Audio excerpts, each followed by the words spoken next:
tal? Muy buenas tardes a todos. Mi nombre es René Castelán, director de este medio informativo. Hoy tenemos dos grandes invitados de honor. Contamos con la presencia de la maestra en Derecho Civil, Isis Lisbeth Hernández Pichardo. Maestra, muchas gracias por estar con nosotros. Bienvenida, este es tu caso. Muchísimas gracias por la invitación. Al maestro invitado en Ciencias Penales y Criminalísticas, Rafael Martínez Vargas. Maestro, muchas gracias por estar con nosotros. Encantado de la vida, amigo, de estar acá con ustedes. Les agradecemos mucho, ¿eh?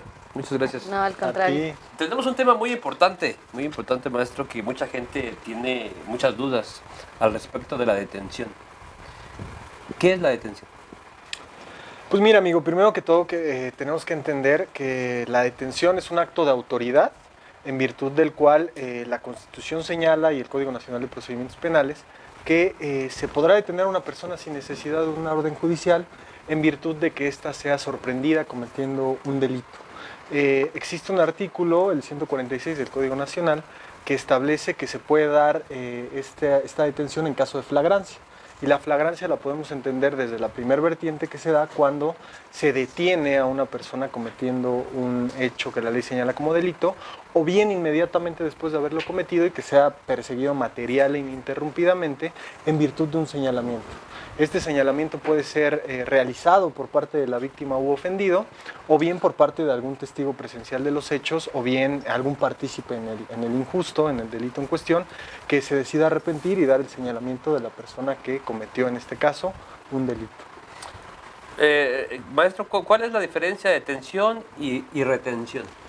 La detención es un acto de autoridad en el cual se detiene materialmente a la persona que está cometiendo un hecho que la ley señala como delito en caso de flagrancia, es decir, en el momento de que lo está cometiendo o inmediatamente después de que lo haya cometido en virtud de los supuestos que acabamos de detallar.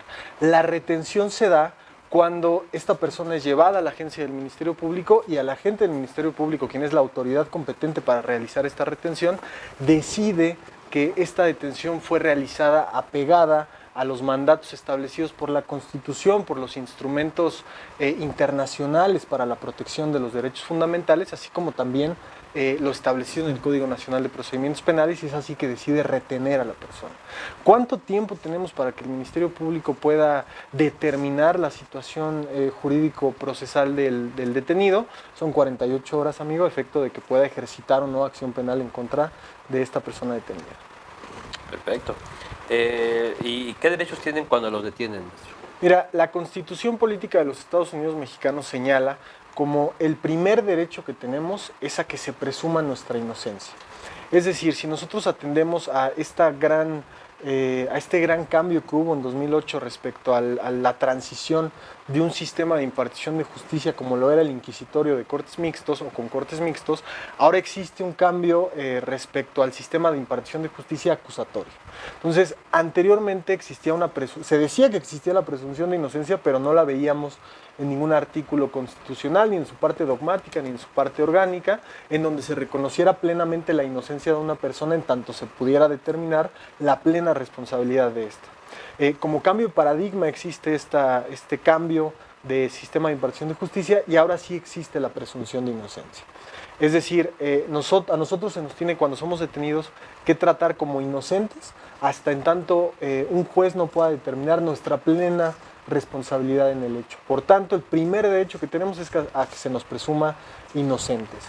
Posteriormente tenemos derecho a guardar silencio o a declarar en torno a los hechos, es decir, a nosotros si nos reservamos este derecho a declarar en torno al hecho que se nos está imputando, no supone que nos estemos incriminando. Posteriormente también tenemos derecho a una defensa técnica y adecuada, misma que debe de ser desempeñada a través de un abogado defensor que debe de demostrar los conocimientos técnicos en el sistema penal acusatorio a efecto de que pueda rendir el cargo de manera cabal.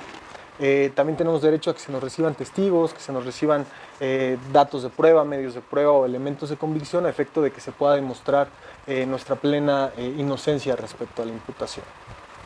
Muy bien. Ahorita empezamos con usted, maestra. Sabemos que es especialista en Derecho Laboral, ¿verdad? Así es, especialista ahorita en le vamos materia a laboral. preguntar muchas cosas porque queremos saber, porque hay mucha gente que es despedida por el COVID. Así para es. que nos explique, ¿no? Claro que sí. Y seguimos con el maestro. ¿Cuánto tiempo tiene el Ministerio Público para resolver una situación de un detenido? 48 horas. 48 Una horas. vez que eres detenido, el Ministerio Público tiene 48 horas para determinar tu situación jurídica. Es decir, si ejercita acción penal en contra tuya, si es que estamos detenidos, porque también los procedimientos pueden iniciar sin detenido con la presentación de denuncia o querella, pero bueno, atendiendo al caso en concreto que estamos tratando, amigo, tiene 48 horas para determinar tu situación jurídica. Si es que determina que no existen elementos suficientes que establezcan que efectivamente participaste en el hecho que la ley señala como delito, a título de probabilidad, como partícipe o como autor, pues entonces pues tendrá que decretar tu libertad. De hecho, hay ciertos artículos en la codificación adjetiva nacional que establecen precisamente esta circunstancia. Sin embargo, en caso de que determine que sí hay elementos suficientes para hacer del conocimiento a un órgano jurisdiccional de esta situación, pues en esas 48 horas determinará la conducente y se dice que judicializará la carpeta de investigación. ¿Y forzosamente el Ministerio Público necesita las 48 horas o puede salir antes? Puede salir antes. De hecho, hay un artículo en el Código Nacional que establece, es el 140, establece que si el Ministerio Público en audiencia inicial no va a solicitar como medida cautelar, como medida cautelar la prisión preventiva justificada, puede entonces decretar la libertad del detenido y seguir su procedimiento afuera. No es forzosamente las 48 horas. No necesariamente, digo, estas 48 horas son el tiempo que tiene para poder determinar su situación, es decir, no se puede pasar de esas 48 horas porque... Pero puede ser antes. Puede ser antes. También. Si se pasa de las 48 horas, entonces ya la retención sería ilegal. Ilegal. Perfecto. ¿Y qué tenemos por un hecho con apariencia de delito? Fíjate que ese es un tema sumamente interesante y justamente en la clase que doy, tengo la fortuna de impartir clases a nivel maestría y a nivel licenciatura, y justamente comentábamos ese tema, ¿no? El hecho con apariencia de delito supone que justamente lo que platicábamos de la presunción de inocencia. Es decir, a ti te van a imputar un hecho que la ley señala como delito porque todavía no podemos establecer que ese hecho con apariencia de delito es delito, en atención a que te debemos de presumir inocente en tanto un tribunal de enjuiciamiento no determine tu responsabilidad. Entonces, yo lo digo muy claro, los elementos del delito, los elementos del injusto, de acuerdo a como nosotros lo vemos, son 5. Que exista una conducta, que esa conducta sea típica, que esa conducta sea antijurídica, culpable y por ende punible. Entonces, cuando hablamos de hecho con apariencia de delito o con tintes de delito, pues podemos decir que se establece que hay un hecho con apariencia únicamente de delito, pero no podemos acreditar efectivamente que sea delito. Por ejemplo, para audiencia inicial, que es la etapa de investigación inicial, o para audiencia intermedia, pues podemos advertir que se cometió una conducta, que esa conducta es típica y que esa conducta es antijurídica, que contraviene a las normas establecidas por el Estado, pero la culpabilidad como cuarto elemento pues lo vamos a dilucidar a esta etapa de juicio. Y este sistema de impartición de justicia, amigo, está diseñado para que las partes, para que los sujetos procesales concernientes en víctima e imputado puedan llegar a salidas alternativas, es decir, que puedan suscribir diversos acuerdos reparatorios o suspensiones condicionales del proceso a efecto de que puedan dirimir su controversia. Hace unos días platicábamos con el maestro Francisco y hablábamos de la detención, o más bien hablábamos también de los retenes, hablábamos de las revisiones de rutina. Te voy a hacer la misma pregunta, ¿es legal una revisión de rutina?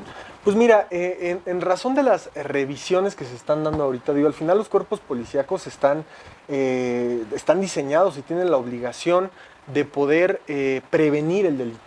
Entonces, el hecho de que nosotros tengamos artículos expresos en la Constitución política que establezcan que únicamente se te puede molestar en caso de que exista una orden judicial, no suponen que los cuerpos policíacos no puedan desempeñar su labor y realizar estas detenciones de rutina. Ahora, también debe de haber ciertas aristas que demarcan estas detenciones, es decir, no pueden hacerlo de manera arbitraria.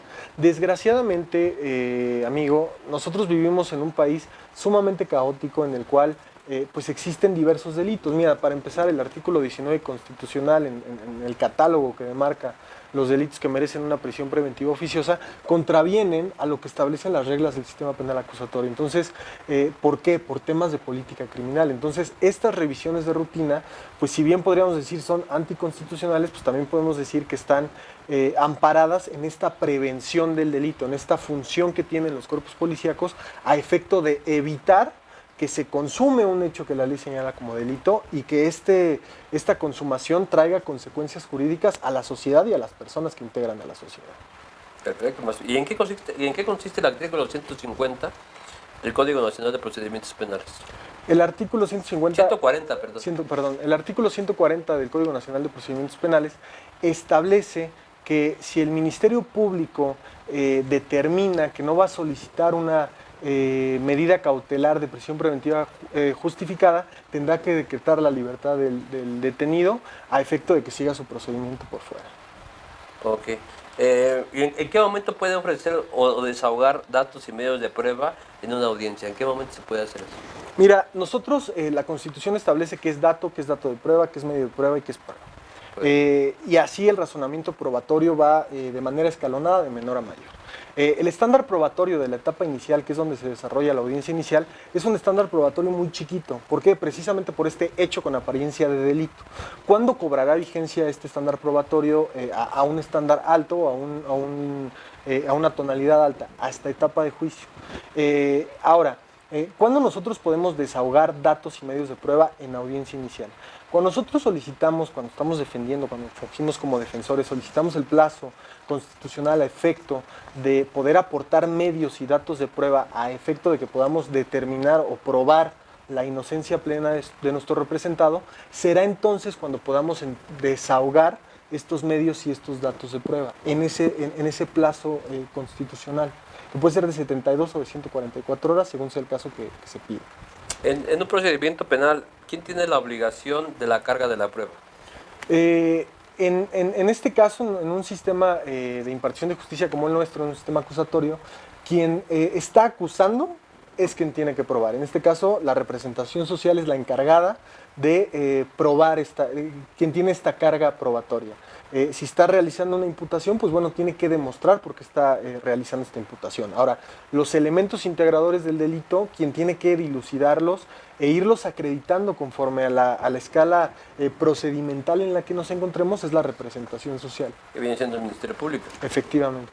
Sí, porque luego muchas personas no saben que la representación Efectivamente, social. la representación social es el Ministerio Público. Nosotros cuando hablamos de Ministerio Público hablamos de representante social porque es representante de toda la sociedad, ¿no? Sí, se dice que es el representante de la víctima, pero en realidad es representante de todos. Cuando nosotros hablamos de que esta finalidad ulterior del proceso penal acusatorio, de acuerdo a lo que establece el artículo 20 constitucional, es precisamente esclarecer el hecho, proteger al inocente. Pero cuando hablamos de proteger al inocente, en una etapa de investigación inicial que es donde se desarrolla la audiencia inicial, estamos hablando que el inocente tanto es la víctima como también es el imputado.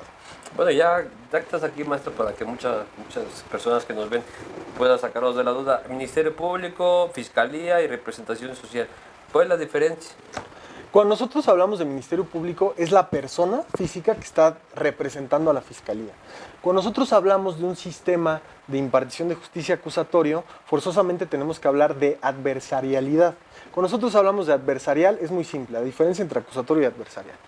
Cuando hablamos de adversarialidad, existe un órgano que juzga, existe un órgano que acusa y existe un órgano que defiende, que en este caso pues, somos los abogados defensores. Este órgano que acusa es precisamente la Fiscalía. En representación de ella está el Ministerio Público. ¿Fiscalía y Ministerio Público es lo mismo? Fungen como lo mismo cuando hablamos de audiencia inicial o cuando hablamos de audiencia intermedia. La Fiscalía es quien acusa, la Fiscalía es quien imputa en representación. Sí, porque muchas personas me preguntan, bueno, ¿y qué es la Fiscalía y qué es el Ministerio Público, no? Qué bueno que lo saques de la duda. Sí, cuando hablamos de las audiencias, porque la Fiscalía pues es este ente, ¿no? Así es. La gran problemática que tenemos, y precisamente por eso cambiamos este sistema de impartición de justicia, es que cuando nosotros somos imputados en un procedimiento penal, pues tenemos en contra al Estado, a la Fiscalía, al Ministerio Público, y pues es súper complicado porque pues nosotros no tenemos a la mano pues todos los beneficios que tiene una Fiscalía, que tiene un Ministerio Público. Entonces es complejo y por eso es que se cambia este sistema de impartición de justicia para que podamos entonces estar en igualdad de condiciones y si bien es cierto, pues por un lado está la tutela del inocente, pero por otro lado el castigo del culpable. Entonces estas dos figuras han colisionado durante toda la época que ha existido cualquier sistema de enjuiciamiento, han colisionado. Por un lado tutelar al inocente y por otro lado castigar al culpable. Maestro, ¿y si están en igualdad de condiciones defensa y fiscalía? Pues en el estricto sentido, pues tendría que ser. Desgraciadamente, pues de repente no pasa, ¿no? La idea, y creo que es lo rico de este sistema de impartición de justicia, es que la oralidad supone que todos estos argumentos lógico-jurídicos puedan ser desarrollados a través de la palabra, porque la oralidad supone la característica más importante de este sistema. Entonces, si bien es cierto que en la letra dice que efectivamente estamos en igualdad de condiciones y que este principio rector, el cual supone la contradicción, pues supone precisamente eso, que mi teoría del caso pueda refutar a la tuya a través de argumentos lógico-jurídicos. Entonces, si en el papel lo dice, pues también en la práctica tendría que ser. Ahora, lógicamente que el desarrollar una audiencia y el desarrollar este sistema en la práctica, en el factum, pues es un tema pues aparte, ¿no? Una cosa es lo que dice la letra y otra cosa es lo que podemos llevar a cabo en la práctica, ¿no? Ahora tengo una pregunta que nos hacen. ¿Qué autoridad puede ejercitar acción penal en contra de personas investigadas o detenidas por la comisión de un delito o bien un hecho con apariencia de delito? El Ministerio Público, se dice que es la representación social, Ministerio Público Es que representación te social. hago ese comentario porque muchas personas me dicen, ¿quién es la representación social? ¿Quién es el Ministerio Público? ¿Y quién es la Fiscalía? Claro. Yo digo para que lo saquemos de los dos. No, sin tema. El órgano encargado, la autoridad encargada para poder perseguir, investigar los delitos es la representación social, que en otras palabras es el Ministerio Público. Este es el órgano encargado constitucionalmente para realizar estas actividades, es el titular de la investigación. Lógicamente que se va a llegar de auxiliares que le van a apoyar a efecto de poder esclarecer este hecho, ¿no? La policía, los peritos. Es por eso que decimos que, por un lado, cuando nosotros somos imputados, pues tenemos en contra a este poder estatal, que pues básicamente pues tiene todo a la mano, ¿no? Tiene toda la ventaja, ¿no? Para poder realizar esta encomienda constitucional. Perfecto, gracias por sacarnos de la duda. ¿En qué consiste, en qué casos podemos salir en sede ministerial aplicando un sustantivo penal? ¿En qué casos? ¿Un sustitutivo penal? Ajá. Platicábamos Un sustitutivo, respecto perdón, a... sí, sustantivo. Sí, perdón, el sustantivo. Lo que pasa es que para entender el derecho penal sustantivo, pues es el código penal, ¿no? Así El es, derecho sí, penal claro. sustantivo o material. Cuando nosotros hablamos de un sustitutivo penal, estamos hablando que tenemos el derecho a que no necesariamente se nos imponga una pena privativa. Entonces, cuando nosotros tenemos ciertos beneficios, podemos ser primos delincuentes, o bien que el injusto del cual se está investigando no recaiga en los supuestos que establece el artículo 19 constitucional en su fracción segunda, entonces podremos nosotros acceder a este sustitutivo penal, igual caucionarnos y seguir nuestro proceso por fuera, ¿no?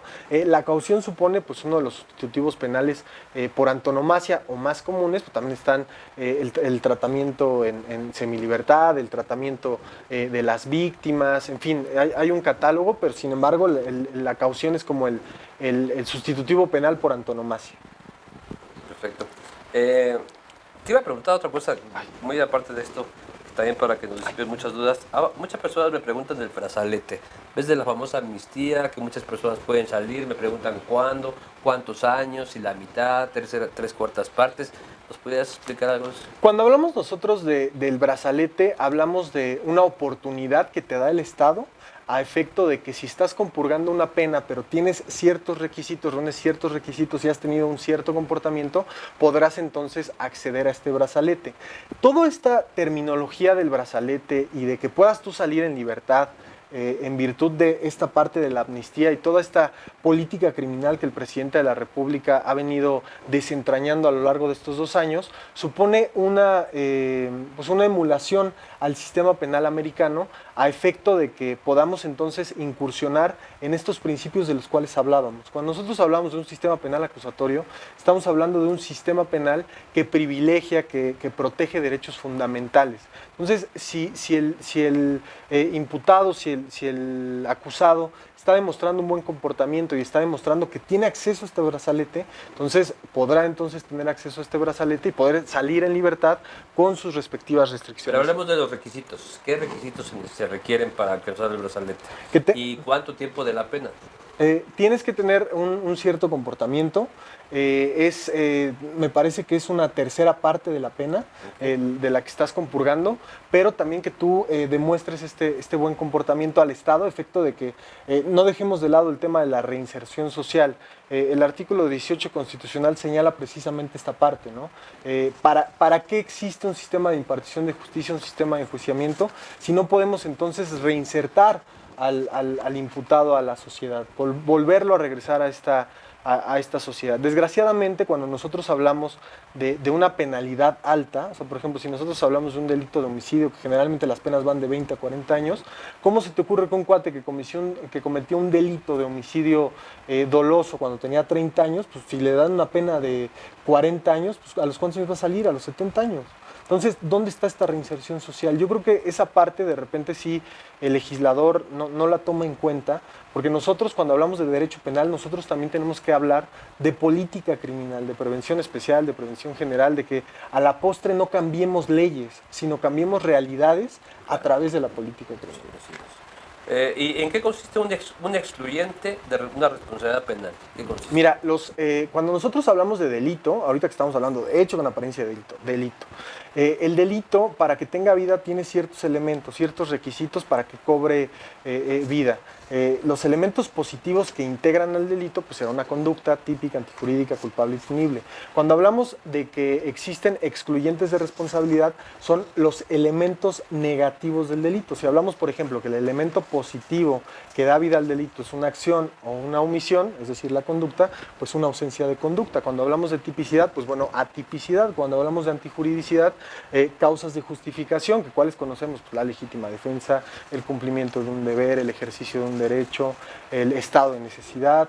Cuando hablamos del cuarto elemento, que es la culpabilidad, pues causas de inculpabilidad, perdón. Cuando hablamos de la punibilidad, pues hablamos de excusas absolutorias. Las excluyentes de responsabilidad son los elementos negativos del delito. Pues maestro, yo creo que sí, sácanos bien de la duda, inclusive si quieres dejar tus datos. Muchas personas me hablan a mí mucho de brazalete, para que se comuniquen contigo, porque me han comentado, igual soy abogado igual que tú, me han comentado que pues tienen 5 años, bueno, les aventaron, no sé, 8 años, que llevan 4, que llevan 5. ¿Cómo se le puede hacer? Pues claro, les dejo mis redes sociales a efecto de que si tienen alguna duda respecto a este tema del brazalete, este tema de la semilibertad como tal, o la libertad condicional, como también se le conoce en el modelo de impartición de justicia americano, me puedan contactar. Yo estoy en Facebook como Rafael Martínez y tengo mi página personal como Rafael Satara.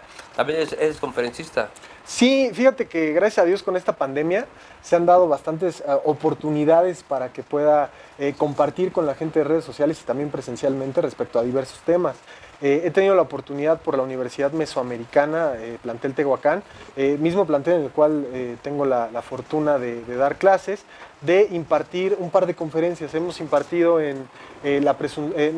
impartí respecto a la dogmática penal, incorporar al sistema penal acusatorio, y acabo recientemente de impartir el 19 de agosto una respecto a la presunción de inocencia y cómo se incorpora en el sistema penal acusatorio. Hablé también con Mesoamericana respecto al clasismo y al racismo, cómo impactan los derechos humanos de las personas. Tuve la oportunidad de ir a Radio Lex, hablé de teoría del delito y juicio oral, en fin, andamos movidísimos con ¿Y si alguien te quiere contratar a una escuela para un curso, igual que te comuniquen contigo en el Facebook? Claro que sí, en mi Facebook, en mi página personal, Rafael Satara. También tuvimos la oportunidad con el Instituto de Difusión Jurídica de Ciudad del Carmen, Campeche. También hablamos ahí de teoría del delito, hablamos de dogmática, hablamos de diversos temas. Si me quieren contactar, Rafael Satara, encantado de la vida, pues participaré Disponible. con ellos. Totalmente disponible y totalmente encantado de la vida de participar en lo que me inviten a mí. Maestra, queremos platicar con usted. Qué bueno que está con nosotros. Hay mucha gente despedida por el COVID. Sí, todos lo sabemos que los están despidiendo. A uno les bajan hasta el sueldo. ¿Qué pasa con eso? Ok, bueno, ahora sí que el tema de la pandemia trajo consigo N cantidad de problemas. Así es. Y un factor que se ha visto afectado pues son los trabajadores. Las empresas buscaron ciertas opciones, ya que el gobierno como tal no les brindó las oportunidades de de implementación, ¿no? Cómo se tenían que llevar a cabo las políticas. Sin embargo, prácticamente las empresas tuvieron que ver y buscar las mejores alternativas en base a su economía, en base a su capital que tienen, y desafortunadamente pues, los trabajadores también se vieron muy afectados en el tema de su economía, en el tema de su salario. Hay algunas empresas que con el objeto de buscar esta, ¿cómo podríamos llamarlo? Una solución, una alternativa a este conflicto, disminuyeron salarios. No quiero decir que sea correcto o no. ¿Pero es legal? Pero considero que aquí es un acuerdo de voluntades. O sea, no se le puede imponer bajo ninguna circunstancia al trabajador de, yo considero que estoy siendo afectada como empresa, yo te voy a disminuir el salario porque yo así lo considero. Creo que es atender a las necesidades, a lo mejor, no sé, si el trabajador tenía una jornada de trabajo de lunes a sábado, si se hace esta disminución, a lo mejor le dices al trabajador, trabajas lunes, miércoles y viernes mediodía, ¿no? Entonces, buscar como ciertas alternativas. ¿Para qué? Porque realmente también la empresa, a mí me ha tocado, especialmente en el despacho donde yo laboro, son especialistas en materia laboral, específicamente en la defensa de empresas, y considero que es buscar este equilibrio, tanto con los factores de la producción como la clase trabajadora. Entonces, yo considero siempre va a ser atendiendo el caso en concreto. Realmente no puedo plantear un panorama como tal en concreto y específico, ya que se tienen que visualizar las circunstancias del trabajador, su categoría, su salario, cuál es su esquema, su tipo de jornada, la empresa para quien trabaja, porque también durante esta pandemia, y es muy lamentable que con el tema del outsourcing, hay muchos trabajadores o incluso empresas que se aprovechan de eso y dicen, ok, yo despido a 50 trabajadores y estos trabajadores, yo fácilmente me desaparezco y estos trabajadores ya no van a tener a quién cobrarle, ¿no? Entonces, considero que sí es muy importante visualizar específicamente el panorama, el ambiente. Realmente eso sería lo importante. Un despido porque la empresa a lo mejor ya no cuenta o ya no tiene tanto trabajo, te despiden o te bajan el sueldo. Creo que no me quisiste contestar si es legal o no es legal. Yo pienso que es ilegal, ¿no? ¿Qué le comento? Aquí yo considero que sería ilegal cuando se lo impones al trabajador. Okay, realmente es complicado, sí, es que mucha porque gente nos está viendo y nos vamos a preguntar, o sea, queremos saber muchas preguntas de esto. Yo considero que es ilegal, pero si llegamos a un común acuerdo, un consenso, creo que sí es legal. Así es, sí, o sea, si tú se lo impones, vamos a apoyarlo. Efectivamente sería totalmente ilegal, contrario a sus derechos adquiridos del trabajador, contrario a sus derechos humanos, pero aquí yo soy de la idea de un acuerdo de voluntades. Realmente para que la clase trabajadora no se quede sin su fuente de ingresos, pero la fuente de ingresos tampoco desaparezca, ¿no? Entonces yo creo que aquí eso sería lo importante. ¿Qué debe de hacer una persona que es despedida? Ok. ¿Que lleve cuántos? ¿Que un año, 6 meses? Bueno, aquí en el tema de la temporalidad no importa, el trabajador desde el día 1 que se presenta a una fuente de trabajo tiene los mismos derechos que tiene una persona que lleva un año. Okay. Aquí va a ser la diferencia a lo mejor en el cálculo de sus prestaciones, qué tipo de prestaciones va a tener derecho, vacaciones, prima vacacional, aguinaldo. En su caso, si esta persona es despedida, cómo se va a cuantificar su prima de antigüedad. Entonces, considero que cuando un trabajador es despedido, lo primero que tiene que hacer es buscar una asesoría totalmente especial, ¿no? Claro. Totalmente especializada para que pueda resolver todas sus dudas, pueda resolver y buscar sobre todo soluciones. Realmente hay diferentes acciones que se pueden llevar a cabo. Ante un despido puede ser solicitar una indemnización constitucional o en su momento una reinstalación. Mire, ya el tiempo es corto porque veníamos por el maestro. Así es. Disculpe. Pero yo sí quisiera que nos dejaras tus datos porque hay muchas personas que se nos acercan y son despedidos injustamente. Yo creo que más que te llamen a ti, no sé si nos quieras dejar tus redes, tu teléfono, no sé dónde te pueden localizar. Claro que sí, mis redes sociales en Facebook me encuentran como Isis Lisbeth Pichardo y con mucho gusto los podemos atender. Ahí te pueden encontrar. Claro que perfecto. Sí. Cualquier persona que haya sido despedida que te busque. Claro que sí. Perfecto. ¿Algo quiera agregar, maestro? Nada, pues agradecerte la oportunidad de que nos recibieras acá en tu casa, Gracias. que pudiéramos platicar respecto a este par de temas que son sumamente importantes y que sobre todo, hablando concretamente de los despidos en el tiempo del COVID, pues ha habido muchísimos despidos. Es que ha habido ¿no? mucho despido y de verdad mucha gente a mí se me acercan. Yo soy penalista, no, pero pues yo creo que no más vale que vayan con una persona, exactamente con un profesional como tú, que pueda darle una buena asesoría. Pues, Claro Porque que no sí. sabemos muchas veces, la verdad. Hay muchos abogados que dicen yo llevo el asunto y no llevan nada y pierdes.